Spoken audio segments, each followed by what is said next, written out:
One of the reasons it's so hard to give advice on self-belief especially, self-worth is a whole nother monster. Because it's different. It involves so many different things. But it really depends on where you are. Because if you haven't run 5 years, you need to go run an eighth of a mile. Start small and build. State you're going to do something that you know you're capable of, that's slightly outside your comfort zone, and then prove to yourself you can do it, and then self-assign it. Once you do it, you have to self-assign it. Like, I did that. But if you don't do the state part, you're not going to self-assign. Next Level Nation, welcome back to another episode of Next Level University, where we help you level up your life, your love, your health, and your wealth. We hope you enjoyed yesterday's episode number 1736, dealing with rejection. It does suck, but we can overcome it little by little. Today, for episode number 1737, low self-belief creates less self-belief. So we're recording this on Monday. As you know, we try to record many episodes on Monday. We have to get all of our episodes done on Monday this week because I will be in Toronto Tuesday to Saturday. And yesterday, on Father's Day, happy Father's Day to any of our fathers out there listening, was our Next Level Hope Foundation, our Next Level Hope Foundation event. Alan and I had the event. Awesome. Then we went fishing because right behind the YMCA that we had the event at, there's a lake. Ah, that was nice. What a coincidence. We found our own little cove under the trees. We let the dogs out, took the feet right out of their shoes, put them right into the water. We walked out into the water, and we took a bunch of casts. I used to live on that lake, and I used to swim it, kayak it, loved it, and it was so nostalgic for me. My ex-girlfriend, Courtney, and I used to live across the lake, and I used to catch some big bass in there. Oh, of course. Unfortunately. Yeah, of course. Unfortunately. Yeah. You and I did not catch any bass. I did catch a log again, though. Yes, as you have. Every time I've seen you, and when you say I didn't catch any fish, it's usually logs. Yep. And that's where today's episode came from.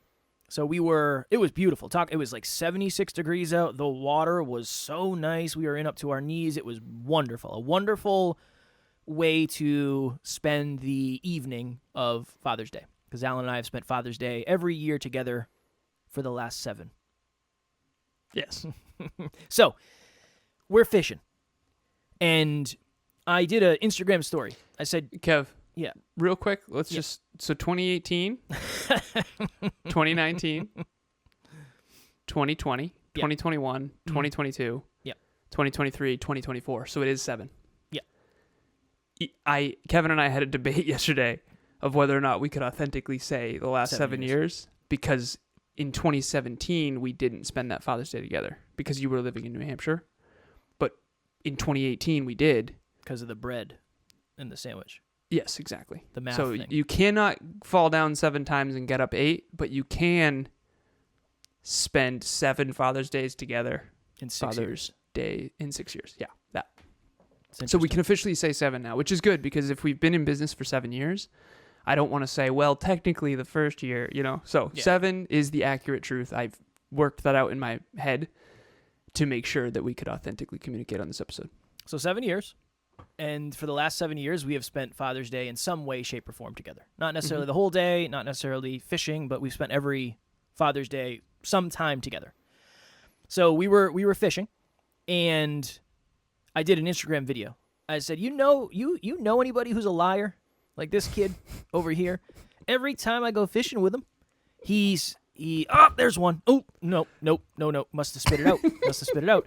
And then he gets stuck on a log, and he's like, nope, never mind, that's a log. And we were joking, and we were having a good time. And he said, don't you do the same thing? Like, when you feel like you have a fish, don't you say that? Like, oh, yeah, I lost it, I had a fish. And I said, honestly, most of the time, I think I just get stuck in the weeds. I don't actually think there's a fish on there unless I actually reel the fish in. And Alan said, oh, that's a really good case for Drive to 5. So that's really where this episode came from. Imagine Alan goes fishing, I don't know, let's say he goes once a month. He goes 12 times a year. You could ice fish, I guess, in the winter, but let's just say, as a round number, he goes 12 times a year. And every time he goes and he feels like he thought he had a fish on, even though it didn't get reeled into the boat, he says, yeah, no, I didn't catch anything today, but I feel like I had 7 bites. That's 7 bites today. On the opposite side, I go fishing 12 times a year and say I don't catch any fish. And someone says, hey, you catch anything today? And I say, no, I didn't catch anything. I didn't even have a bite. Not even a nibble. I was out there twiddling my thumbs. Alan is going to believe more in his fishing ability than I am, because even when he's not catching fish, the fact that he believes in himself makes him think that every time he has something, he thinks it's a fish, whether it is or not. And I on the opposite end. There was a couple times where I was like, oh, and then you said, oh, you had one? And I said, I don't know. I think it was actually weeds. I bet you sometimes it was weeds in a log or whatever, and you were more accurate. And sometimes I bet you it was an actual bite. Probably. Now in hindsight, looking back, how many bites do you actually think you had? Oh, I don't know. I didn't have that many bites. Maybe one. Maybe one. Okay. Maybe one. So how many times did you hit weeds or a log or whatever? I don't know, 7 times probably. Okay. So 7 logs, times. No logs. Okay. 7 times you got caught in the weeds, and you think at least one time. I'd say one time I had a bite, potential fish. Okay. I probably 7 times. I probably think at least 4 of them were fish. I think one of them was like a littler fish that had trouble. So those are huge worms. This is how it works, right? This is exactly how it works. Now there's a story. It probably a little guy, and he probably couldn't get his mouth around the whole worm, and then he told his family, and then Papa Fish came over. He bit it. It slipped. And that explains 2 right there. And why are we talking about fishing? Because fishing is great. Fishing is great. I don't know if I like it It's anymore. a good metaphor. Sure. You what? I don't know if I like it anymore. Why? One of my fears is I'm going to catch a fish. I'm not going to be able to get the hook out, and it's going to hurt the fish. Well, that's why we bought pliers. I know, but I'm nervous of my skills. Sometimes you get hooked in there. It's a challenge. Definitely. I don't want to hurt the fish. You ever killed a fish? Definitely. Yeah. Yeah, definitely. Unfortunately. And again, this is turning into a fishing conversation. I didn't realize how much I adore fishing until way later. I grew up on a small lake, and I would fish my whole childhood. I swam and fished my whole childhood. I loved it. Snorkeling and all of it. Boogie boarding and off the dock and dives and all that stuff. You take things for granted. You don't know.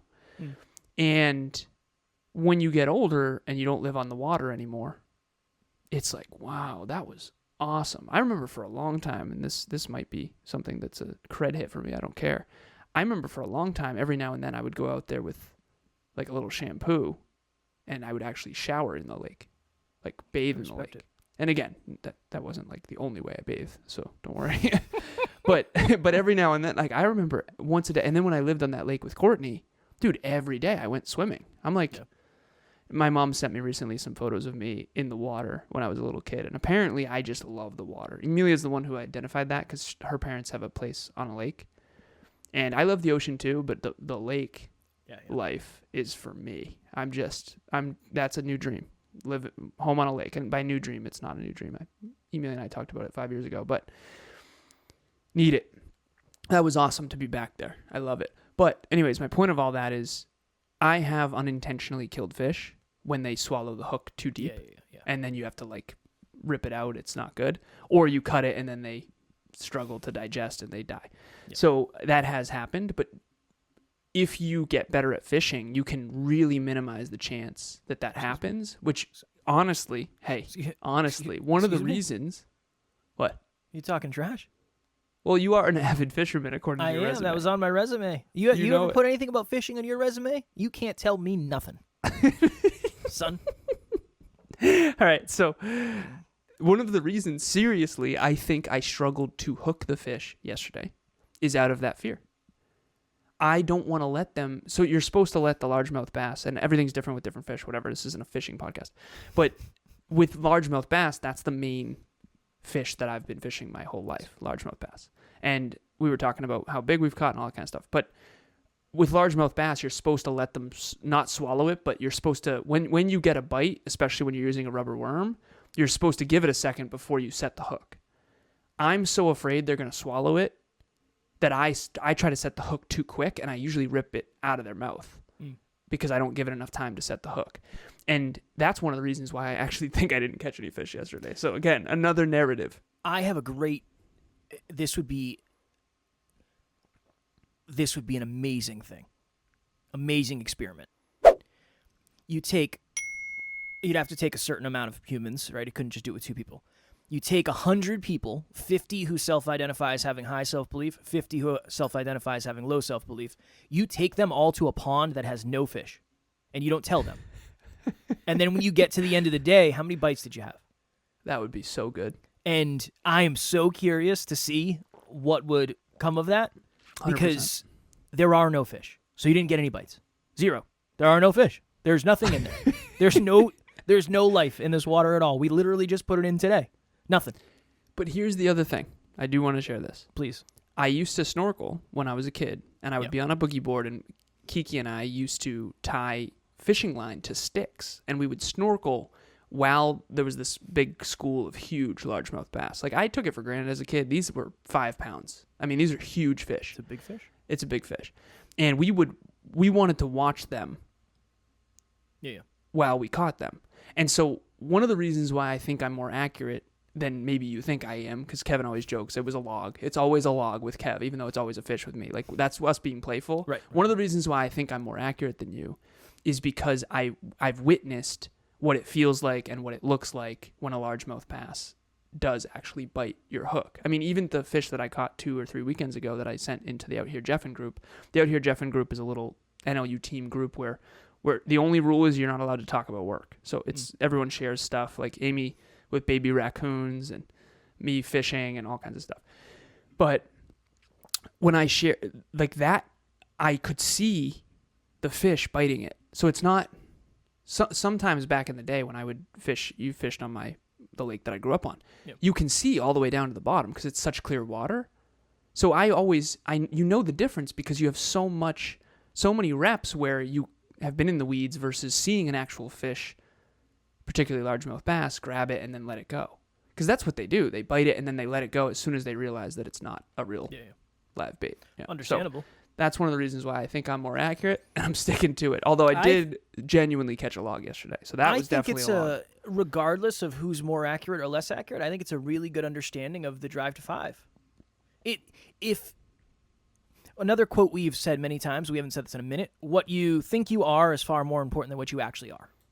From a mindset place. And in a vacuum. I guess it's not really. If you think you're the best motorcycle jumper this side of the Mississippi and you're not, that's a very fast way to end up deader than you are now, right? We should explain what the drive to 5 is for sure, for the new listeners. When Alan and I first partnered up, we began to realize how different we were. And I was someone who had very, very low self-belief. And now I think in retrospect, we think it might have been higher than we thought originally, but this is how it all kind of came together. I was somebody who I had very low self-belief. I didn't believe in myself at all. I was afraid to get mentors because I didn't think I could. I was afraid to ask for help. I didn't feel smart enough. All of that stuff. I just felt not enough in all the ways. Alan was on the opposite end where at times Alan didn't think he needed mentors because he knew a lot. Alan didn't necessarily think he needed help. He might be confident without results, where if you're low on the drive to 5, you might have the results and still not be confident. Mm-hmm. What are some other high drive to 5, like high ends characteristics? The high level is that so 0 to 10, 5 is centered. 5 is confident but humble. Yes. 5 is accurate. The 0 end, it's a spectrum. 0 is what Kevin was describing of no matter how many results you get, you still don't believe in yourself. And 10 is no matter how many results you don't have, you still believe in yourself. It's almost like, and on the 10, it's the puffer fish. It's I'm strong and capable, even though deep down I know I'm not. And then on the 0 end, it's turtle shell. I'm going to kind of hide and shell up. And there's a lot of nuances to this, but the best way that I know how to describe it is this. The 10s on my end of drive to 5 don't think they need a mentor or a coach or a therapist. The zeros don't believe they deserve one, or they don't believe they can get one, or they're too afraid to get one. And mentors, coaches, and therapists are valuable no matter what end you're on, depending on the coach and the mentor. Because here's the thing, and I want to share this because this is important. In hindsight, now that I'm 35 years old, I rewatched the movie of my life, and every single person I've ever met, every single mentor I've ever had, every single coach I've ever had, because at this point I've had dozens of mentors and coaches, particularly in corporate. I had mentors always. I always had like a higher up, a boss and a boss's boss, and I always like saw to them to how to improve, always. That was just a natural thing. And in hindsight, some of them are like, wow, that was really good. They were very accurate. That's very true. Now that I'm older and wiser and more experienced and I've learned a lot more, now it's like, yeah, that was really sound advice. And then other ones, it's like, oh my God, like I can't believe that I listened to you. That was so wildly not only inaccurate, but just bad advice for me personally. And so all of you listening or watching this, if you look at your life and you see coaches and mentors, or just people in your life that ever gave you advice, solicited or not, you can, as you get older and wiser, some of them get better and better and better in your mind, and some of them get worse and worse and worse. And it's just like movies. When you rewatch a good movie, a good example of this, not a good movie. When I saw The Rundown as a kid, I thought it was awesome. And I watched it again with Emilia in my early 30s, and I was like, oh, this is garbage. Not garbage, but it's way worse than I thought. Whereas when I watched the Titanic on the 25-year anniversary in theaters, 3D, I was like, this is even better than I thought. The more well-developed I become, the more I understand and the more of a masterpiece this becomes. Versus The Rundown, it's like, this is kind of stupid, honestly. It's kind of stupid. And it's still funny, but it's not as funny as it was when I was an idiot. Or when I was younger, sorry. Do you think it's a conversation about self-assigning? Because your self-assigning is, I caught this fish. I caught a fish. I didn't get it all the way in. Or I had a bite. Just because we've talked about this a lot in group coaching. I was a very good baseball player. I was very talented at baseball. I started when I was 9, and I made every all-star team from then on. Not because I practiced harder than anybody else. I was just good. I was really good at baseball. I was very athletic. And I was fast, and I would dive, and yeah. Although I was blind in one eye, I somehow was a really good hitter. I don't know how that happened, but yeah. But I always thought... Not literally blind in one eye. I am literally blind in one eye. I'm legally blind. Legally blind. Yeah, 100%. I can't read my screen if I close my left eye. Yeah. It's wild, bro. Yeah, it's bad. When I went, I don't know why this maybe was the first time I'd ever gone to the eye doctor. It was a lot of time in between. But I remember going to the eye doctor, and they said, so Kevin's probably like pretty bad at school, right? How dare you, first of all. And my mom said, no, he gets A's and B's. This was in like elementary school, middle school. Yeah, this was in middle school. And they're like, he's probably like very bad at sports, right? And they're like, no, he's an all-star. And they're like, that's interesting because he can't like really see out of one of his eyes. So we're not really sure how that happens. But your life is ridiculous. I've had an interesting life for sure. I always thought I just got luckier at baseball more often than other people. I never self-assigned that I was really good at baseball. I never did. I never. What do you think would have happened if you did? And AKA, just to transcode that, you're not assigning it to your identity. It's weird how you always considered yourself athletic and you did hold that identity, but yet you didn't self-assign. Like when you're on the all-star team, do you identify as an all-star? Yeah. Okay. But not until after you get on the all-star team? I think one of the fears I have deeply is having an ego.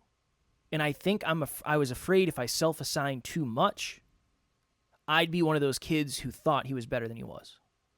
Okay, why would that be a bad thing? Because those people aren't good teammates. Nice.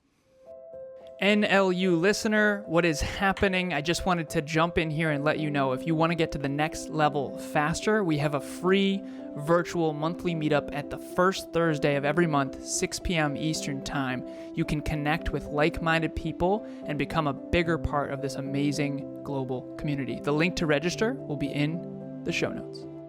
Well, there's always like the coach's son who gets all the playing time but has none of the skill. Not always, but that's like a common thing in baseball or all sports. Yeah. And it was always a thought of like, number one, you're not that good, just so you know. Yeah. Number but two, they think they are because yes, they got results that weren't based on merit, right? Yeah. And number two, nobody on the team really likes you because you get all the playing time and you haven't earned any. You're not that good. You're like an automatic out.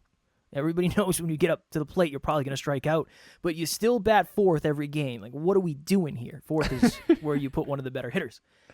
So, yeah, I think I was always afraid. Because if you ask me, looking back, it's like, yeah, I knew there were certain things that I knew I was really good at. Like, Did you identify as an all-star back then? Probably not at the degree I should have. Mm-hmm. If I got on base, I usually would steal second base and steal third base. Almost that was my thing. I would steal all the bases all the time. That was always my thing. I was usually the leadoff hitter. I'd get on, I'd steal, and then I'd score. That was kind of my thing because I was little and I was fast, but I could hit the ball pretty far. Like I had power too. And I was really good in the field. I was really good. I made diving plays all the time. I got up the middle, in the hole, backhanded, jumping, throws, all that stuff.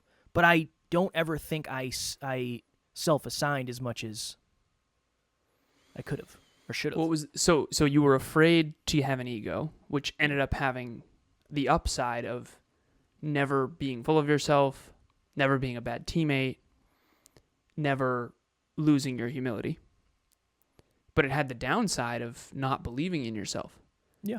And for me, I would believe in myself a ton, but at times I've had an inflated perspective of my own capabilities at times. So, for example, when I did the 7-minute mile recently, I thought I was going to go for 6. I figured I could get 6:30. I figured worst case 7. And I ended up with 7:09. And I was humble pie for me. But so here's the thing is what you would have thought, well, I'll probably get like a 10 and then, I'll shoot for 10 and and then you'll probably end up with like an 8.5 or something. No, I did it. I did the time mile recently. For me, it was like, I just want to see where I'm at. I didn't even have an expectation. That's the state and prove. This is what it comes down to is how do you build self-belief? You state, prove, and self-assign. That's why I have more belief than you, brother. That's it. I think it is that. It's an unconscious process. But it starts... I stated I'm going to go for 6. I know, but it starts with the understanding that if you get 7, it doesn't destroy your self-belief. Yeah. That's the hardest part about this is like... Yeah. One of the reasons it's so hard to give advice on self-belief especially, self-worth is a whole nother monster. Mm-hmm. Because it's different. It involves so many different things. But it really depends on where you are. Because if you haven't run in 5 years, you need to go run an 1/8 of a mile. And don't look at the time, don't look at the speed, don't care. Go do it in the dark so nobody sees you. Don't worry about it. But that's still a state and prove. I'm going to state that I'm going to run an 1/8 of a mile. I'm going to prove that I can do it, even if that I can do it at all. No time. Well, and then when I do it, yeah, exactly. And then when I do it, I'm going to self-assign. Hey, I did that, and I said I was going to do it, and I did it. That's how you build self-belief unconsciously. And people who do have really high self-belief, in the psychology, it's called self-efficacy. They're doing that formula. It took us a long time to figure out the formula for self-belief. I mean, we didn't figure that out until 4 years in or something? It took a long time. Yeah, and then self-worth we have a pyramid. It's also a formula as well. If you want the formula for self-belief or self-worth, those are the core. I mean, that's it right there. If you have high self-belief and self-worth, very little is not available to you. Yeah. Over time. Again. Yeah. Over time. Tomorrow Nothing you is. can have it all. Yeah, you can have it all tomorrow. There's very little you can achieve tomorrow, but if you have high self-belief and self-worth and you know how to build them when they crumble, build them back, there's very little you can't accomplish in a decade, like in enough time. This is why people say fake it till you make it. Yeah. This is 1,000%. Same thought process. Let's say there's person A, person B. Person A goes out on 50 dates, and 10 of them, it's probably higher, 40 of them don't work. And they assume I'm the worst. Of course this happens. This always happens. Yep. I'm never going to find my person. On the other side, same thing happens with person B, but person B has more belief, and they don't blame themselves necessarily. Yep. They say, Therefore, they don't improve. Yeah. Or, well, yeah, maybe they don't improve. Yeah. I think they don't necessarily believe less in themselves. No, that's the problem. It creates delusion. Right. Because, but here's the thing. I have a client who I was on with yesterday, and I remember back in the day I coached her too, and she said, "Alan, I've never really failed." And I remember, and this is before I realized that what we're talking about right now, I didn't understand to this extent. Like, obviously, I had an idea of it, but we didn't know about self-worth back then. Really, I didn't fully understand the dynamics. So this is what I said back then, which was, well, that means you obviously aren't growing enough. You're not putting yourself out there enough. Like, can you imagine if I was like, yeah, man, I never really fail at anything? It's like, what? Yeah. Dude, I'm actually proud that I failed. When I had the 709, I was like, are you kidding me? Like, this was my actual inner dialogue, okay? So don't villainize me for this, but it was like, are you fucking kidding me? Alan, 709? And I thought I was hammering. Dude, I was hammering. I'm not kidding. This was not like a jog, man. I was running. I mean, if 100% capacity is death, I was in the 90s. I was hammering. I was on the ground after this. No, and I'm like, are you fucking kidding me, man? Come on. You call yourself an athlete. Now, okay, that's called, don't do that if you don't have high self-esteem and self-belief. All right. Yep. And then after that, I sat there and I said, okay, well, I'm glad I tried. And I'm glad that I'm more accurate now. And I'm grateful for the humble pie because I needed that. Because now I'm going to go work on it. Because Emilia and I are doing a 5K in Otis with her family this year. And last year, not last year, but the year before, I ended up running backwards kind of. I was like, oh, we're going to do it together. I'm going to stay with Emilia. Emilia's a mesomorph. She's only 5'3". She's not a runner. And she struggles with running compared to me. And I have these giraffe legs, so it's really not fair. My one stride is her two strides, so it's really not fair. But anyways, so I'm running backwards basically back then. And she's like, can you just go? Like, just go. And then the last mile, I was hammering and I was dying, right? And I still ended up with, like, I think 24 or something for my time. But this year, I think it'll be interesting because I'm not going to try to win this thing because I'm not a runner. I don't care. But, like, I'm not going to train extra for this. Yeah. But I am eager to see what my time is when I actually try. Because there's these two parts of me, and I want to make sure this is for the listeners as well. There's one part of me that wants to see what he's capable of. So everyone out there, you have this part. There's a part of you that wants to see what you're capable of. They want to see what you're capable of. And then there's this other part, and this is a scarcity part. And this is like, I have to be the best. For me, it's that. Other people, it's, I'm afraid to fail. So I try to separate those two parts. There's an authentic, vulnerable, courageous, wonderful, abundant part of Alan that is, I want to see what I'm capable of, and I'm excited for that. And then there's this other weird part that was developed probably when I didn't feel love for my stepdad or whatever. That's like, I have to win this thing. And if I don't win this thing, I'm not worthy. And that part doesn't drive like it used to. And I think for other people, if you don't have that part, it's probably, I'm so afraid to fail. I'm afraid I'm embarrassed. What if I have to walk? What if I can't finish it? Whatever that is, you just have to, you and I both have to have courage. It's just a different. Yeah, for sure. It's a different dynamic, right? So my fear about this 5K is I'm going to train and I'm going to be upset when I don't win it. That's my fear. And my fear is I'm either going to overtrain and put too much time and effort into this. It's going to hurt my relationships, and then I'm going to win the thing. Or I'm not going to win, and then that's going to bother me. That's my fear. My fear is not I can't finish the 5K. Like, I don't have any of that. Of course I can. That's going to be fine. What would be your fears? Like, if you were coming to Otis with us, what would be your fear? Probably probably not finishing or doing less than the expectations. Not even necessarily my expectations, others. What are other people expecting of you? I don't know. I think that's the fear. Probably better than what I'm doing. Better than what I'm doing. That's why I love telling people I'm a podcaster, because people don't have very high expectations. It's like, that's what you do for a living? It's like, yeah, we have a business. 1,700 episodes. And then from there, people get more impressed. Where if it was like, whatever. Well, there's the letting people down thing. I think that is like the core thing for me, is disappointing others. It's not really about me, I don't think. Like, you associate failure with disappointing others. I associate failure with not trying. Like, to me, not trying is failure. Like, I'm grateful I didn't fail because I didn't get 6. I mean, I did in terms of that, but for me, I'm glad I tried. Like, that's what's impressive. It's like, who does a timed mile on a whim alone just to test themselves at 35 years old? Who doesn't run?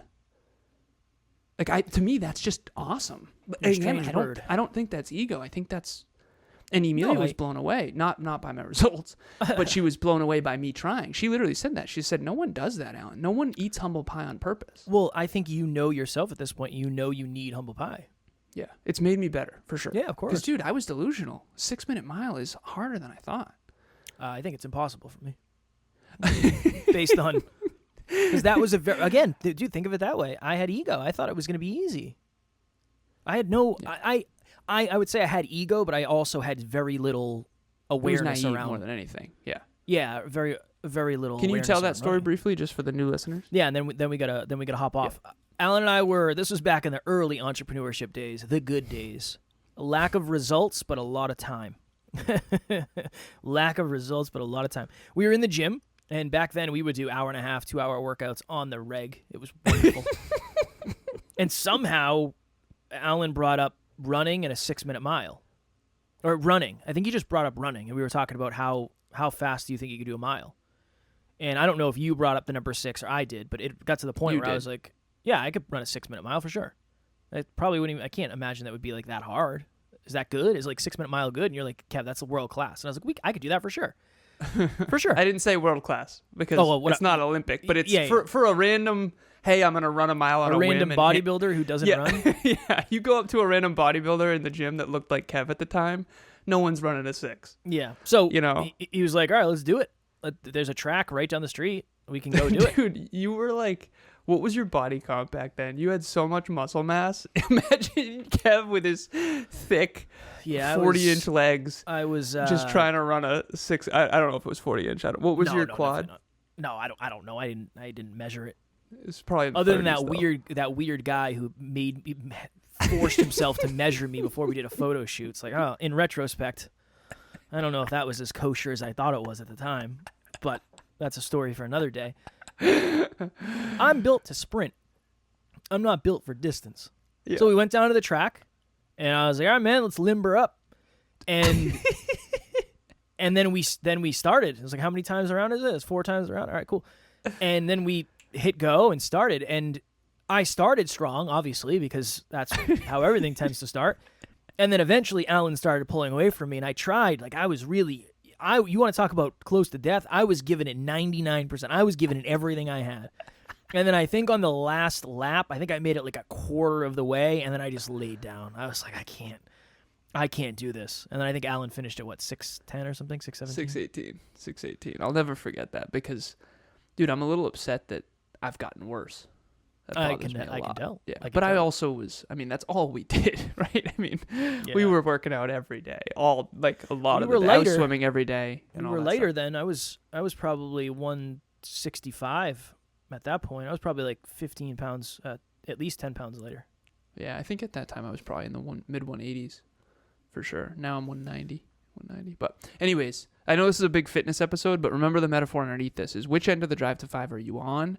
And what's the story you're telling yourself about yourself when it comes to this stuff?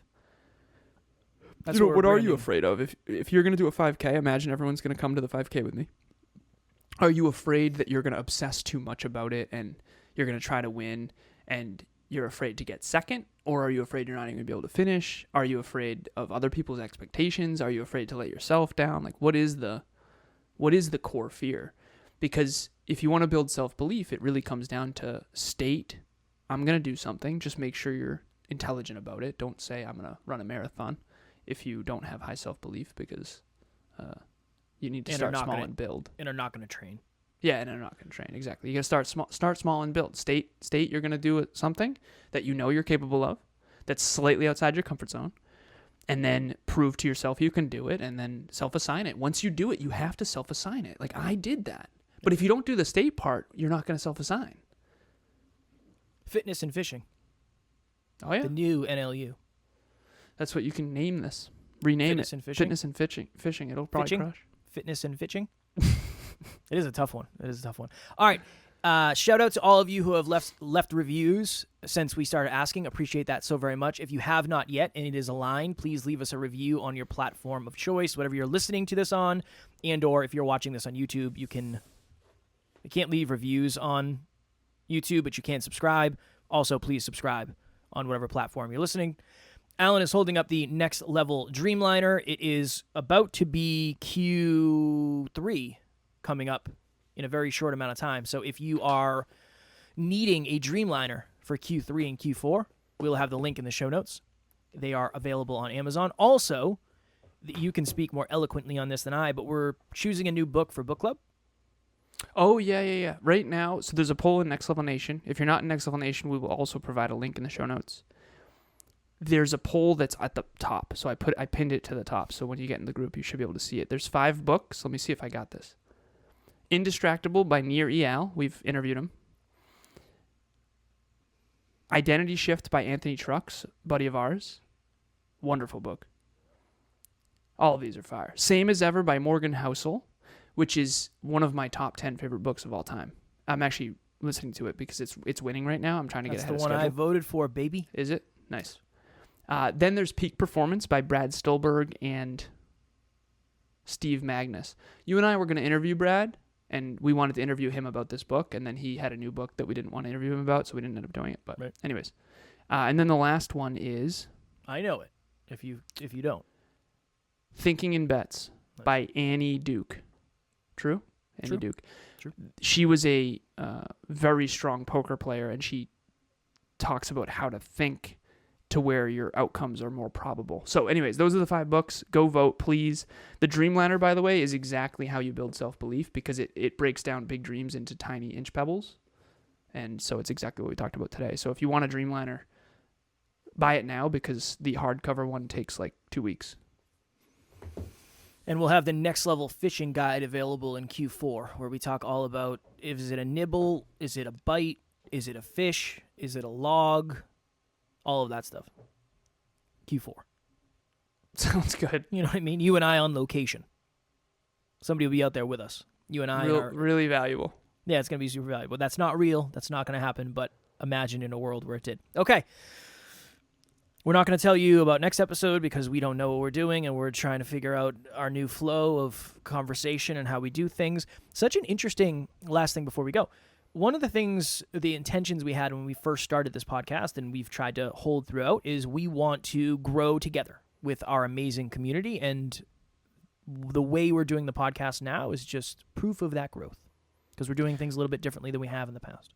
Things that we're growing through and learning and experiencing that we are called to and passionate about talking about, I think will always land more. I agree. Than, hey, let's pick in 4 weeks from now, let's do the top 3 ways to blah, blah, blah. I think that's what meetups are for, right? Okay. Meetups are monthly, and we do topics that we pick a month in advance. But for the episodes, we want them to be in the moment conversations about things we're deeply passionate about. And I think that this is the way. So I concur. As always, we love you. We appreciate you. We're grateful for each and every one of you. And at NLU, we do not have fans. We have family. We will talk to you all tomorrow. Drive to 5. Next Level Nation.